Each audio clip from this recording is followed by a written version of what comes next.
ये नया भारत है जहां दीपक जो मोहब्बतों की रोशनी लेके खड़ा हुआ था, उसके खिलाफ कोटद्वार की पुलिस गंभीर धाराओं में एफआईआर दर्ज कर रही थी, और वो भी उस दिन हो रहा था जब उत्तराखंड के मुख्यमंत्री कोटद्वार में मौजूद थे। ये नया भारत है जहां दंगाइयों के खिलाफ एफआईआर नहीं होते, बल्कि अमन और मोहब्बत की बात करने वालों के खिलाफ एफआईआर दर्ज होता है। ये नया भारत है जहां जम्मू कश्मीर में नीट का एग्जाम क्वालिफाई करने वाले 50 बच्चों में अगर 42 मुसलमान होते हैं तो फिर मेडिकल कॉलेज की मान्यता ही रद्द होती है और जश्न मनाया जाता है। ये नया भारत है जहां बरेली में खाली घर में नमाज पढ़ने पर पुलिस मुकदमा दर्ज करती है।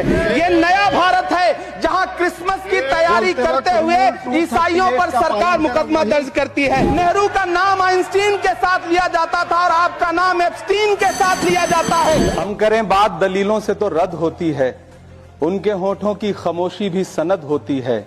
कुछ न कहने से भी छिन जाता है एजाज़े सुखन, जुल्म सहने से भी जालिम की मदद होती है। सभापति महोदय, मैं राष्ट्रपति के अभिभाषण पे अपने बात रखने के लिए खड़ा हुआ हूं। उस दिन देश की संसद के गलियारों में सरकार की तारीफ करती हुई महामहिम की आवाज गूंज रही थी, तो उधर मेरे कानों में हसदेव के जंगलों में आदिवासियों को जिंदगी देने वाले पेड़ों पर चलती हुई कुल्हाड़ी की आवाज गूंज रही थी।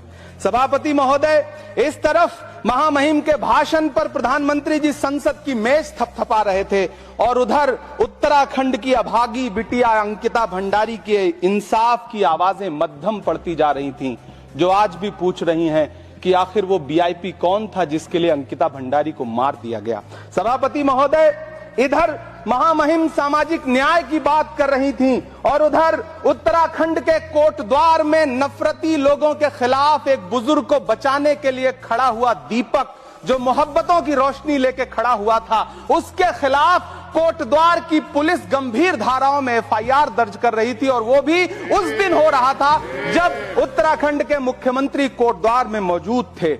ये नया भारत है जहां दंगाइयों के खिलाफ एफआईआर नहीं होते, बल्कि अमन और मोहब्बत की बात करने वालों के खिलाफ एफआईआर दर्ज होता है। यह नया भारत है जहां असम का चीफ मिनिस्टर खुलेआम संवैधानिक प्रोटोकॉल तोड़कर कहता है कि मुसलमानों को इतना टॉर्चर करो कि वो राज्य छोड़ने पर मजबूर हो जाएं। वो कहता है कि अगर कोई मियां रिक्शा वाला 5 रुपए मांगो तो उसे 4 रुपए दो ताकि वो परेशान हो सके। ये नया भारत है जहां बरेली में खाली घर में नमाज पढ़ने पर पुलिस मुकदमा दर्ज करती है। ये नया भारत है जहां क्रिसमस की तैयारी करते हुए ईसाइयों पर सरकार मुकदमा दर्ज करती है। ये नया भारत